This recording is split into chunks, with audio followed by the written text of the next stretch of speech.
كم أهواها أشتاق لمرآها وأحن لألقاها وأقبل يمناها. Pertanyaan sekarang, saya yakin Tuhan saya Allah, tapi Allah nggak kelihatan.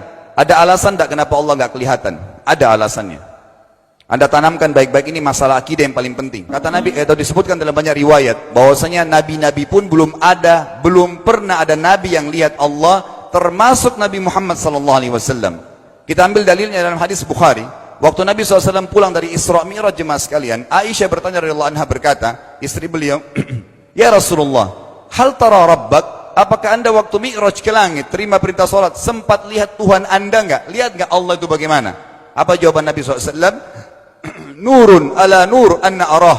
Allah itu cahaya, di atas cahaya, terang sekali. Bagaimana saya bisa melihatnya? Artinya Nabi SAW mengatakan, saya sendiri belum pernah lihat bagaimana itu Allah. Contoh sebelumnya Nabi Musa alaihissalam.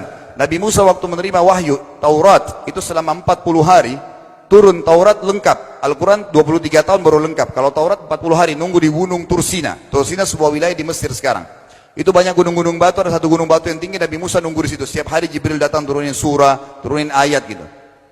Setelah berlalu 37 hari dari 40 hari menunggu Taurat turun, Nabi Musa alaihissalam tiba-tiba bertanya kepada Allah, mengatakan begini dalam Al-Quran, A'udzu billahi rajim, Rabbi arini anzur ilaik. Wahai Tuhanku, izinkan aku melihatmu. Aku beriman kau ada ya Allah, tapi aku ingin lihat kau bagaimana. Allah menjawab, tidak mau mengecewakan Nabi Musa. Sebagai manusia Allah mengatakan, lan tarani. Perlu anda tahu dalam bahasa Arab jemaah sekalian ada 3 kosakata la, tidak yang berarti tidak. Ada la biasa artinya tidak, ada lam dengan mim, lam artinya tidak pernah, ada lam dengan nun, lan artinya tidak akan pernah. Allah mengatakan apa? Lan tarani, kau tidak akan mampu melihatku wahai Musa. Tapi Allah nggak mau kecewain Musa. Ternyata Musa selama 37 hari jemaah sekalian kagum-kagum lihat gunung-gunung batu di situ. Pergantian siang malam, burung-burung yang terbang, air yang mengalir di lereng-lereng gunung. Lalu dia mengatakan, Allah mengatakan apa? Walakin unzur ilal jabal, fa in istaqarra makanahu fasawfa tarani. Coba kamu lihat gunung-gunung batu di sekitarmu hai Musa. Kalau mereka bisa menampung kedatanganku, kata Allah, kau akan bisa melihatku.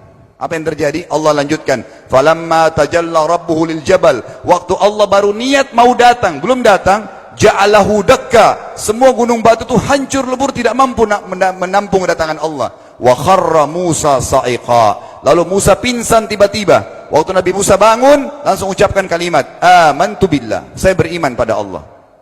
Berarti fakta lapangan, nabi-nabi aja belum pernah lihat Allah. Masih pertanyaan lagi jemaah sekalian, kenapa Allah nggak bisa kelihatan? Saya akan jawab dan tolong ini jadikan sebagai pegangan hidup. Ini landasan akidah kita.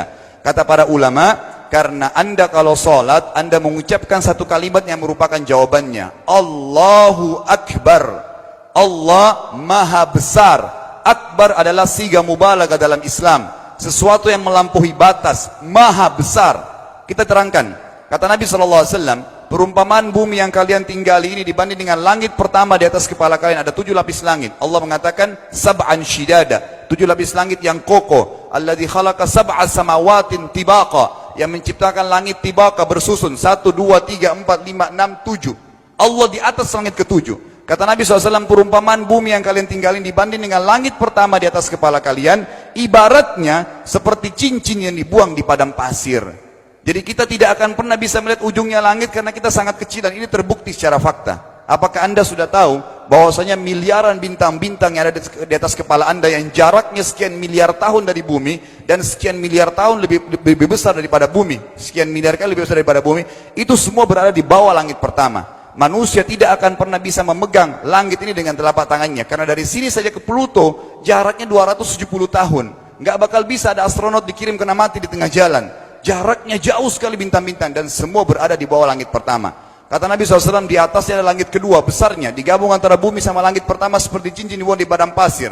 Langit ketiga, 2, 1 dan bumi digabung tiga-tiganya, dimana langit ketiga seperti cincin dibuang di padang pasir, sampai langit ke-7, 5, 6, 4, 3, 2, 1 dan bumi, 7 digabung, dibanding langit ke-7 seperti cincin dibuang di padang pasir. Dan langit yang luas ini jemaah sekalian dipenuhi dengan makhluk Allah yang lain namanya malaikat. Dalam hadis Bukhari kata Nabi SAW, waktu saya sedang dimi'rajkan ke langit, tidak ada 4 jari pun ukuran di langit yang luas itu, kecuali saya temukan malaikat yang sedang ruku atau sujud, penuh dengan jumlah mereka. Anda tahu malaikat itu ada namanya nama kelompok. Seperti Raqib, Atid itu kelompok. Di bawah Raqib banyak miliaran malaikat, di bawah Atid miliaran malaikat. Sama dengan Munkar Nakir. Ada memang nama kelompok. Makanya kalau manusia 5 miliar, Raqib Atidnya 10 miliar. Raqib Atidnya 10 miliar. Lalu kata Nabi SAW, di atas langit ketujuh ada Sidratil Muntaha. Besarnya digabung antara 7 lapis langit dan bumi. 8 hanya seperti cincin di bawah di padang pasir. Di atas Sidratil Muntaha ada sebuah lautan yang Allah ciptakan. Lautan itu besarnya digabung antara Sidratil Muntaha, 7 lapis langit dan bumi. 8, 9-9-nya seperti cincin dibuang di padang pasir. Makanya kalau Anda baca Quran, Anda baca ayat wa kana arsyu 'alal ma', singgasana Allah di atas air. Ini maknanya. Air adalah ada lautan. Lalu kata Nabi SAW, arsy-nya Allah di atas lautan itu singgasananya Allah. Besarnya digabung antara lautan, Sidratul Muntaha, 7 lapis langit dan bumi. 10-10-nya hanya seperti cincin dibuang di padang pasir. Anda sudah hafal ayat kursi? Apa artinya? Ayat tanda-tanda kebesaran Allah. Kursi itu artinya bukan tempat duduk, tapi tempat pijakan kaki raja di singgasana. Kalau raja ingin naik singgasananya di pijakan kaki, itu namanya kursi. Kita baca apa? Wasi'a kursiyuhu as-samawati wal ard. Pijakan kakinya Allah saja sudah menutupi seluruh langit dan bumi ini. Jadi kita mustahil bisa melihat Allah karena besarnya Allah Azza wa Jal. Tinggal kita tutup jemaah sekalian. Kira-kira, lalu bagaimana saya berhubungan dengan Allah? Jawabannya sederhana. Anda lingkari namanya Allah, ini Tuhan kita. Yang menyembah selain Allah kafir, yang mempartisipasikan Allah dengan makhluknya, masih sembah berhala, kuburan, jimat, namanya syirik. Dua-dua nggak boleh. Untuk berhubungan dengan Allah yang tidak kelihatan dengan mata kita ini, tapi kita bisa rasakan keberadaannya, cuman satu cara. Di bawahnya lingkarin ibadah. Salat, puasa, zakat, haji, takziah, ziarah kubur, semua ini adalah rangkaian ibadah untuk berhubungan dengan Allah. Semua ibadah ini jemaah sekalian harus seperti yang Allah mau, bukan yang Anda mau. Ini penting. Karena kalau tidak seperti yang Allah mau, Allah tidak terima. Bagaimana caranya supaya bisa seperti yang Allah mau? Ikuti buku pedomannya. Ada Al-Quran, ada Sunnah. Yang beribadah keluar dari 2 pedoman wahyu ini tidak akan diterima oleh Allah. Seperti Anda kalau kerja di perusahaan, pimpinan perusahaan kasih peraturan. Senin pakai baju kuning, Selasa baju hijau, Rabu pakai baju hitam. Datang jam 7, keluar jam 5 sore. Ternyata Anda tidak. Hari Senin Anda pakai baju yang hari Rabu. Datangnya jam 9, keluar jam 2 siang. Dikeluarkan oleh pimpinan atasannya. Itu baru peraturan manusia. Bagaimana dengan peraturan Allah Azza wa Jal?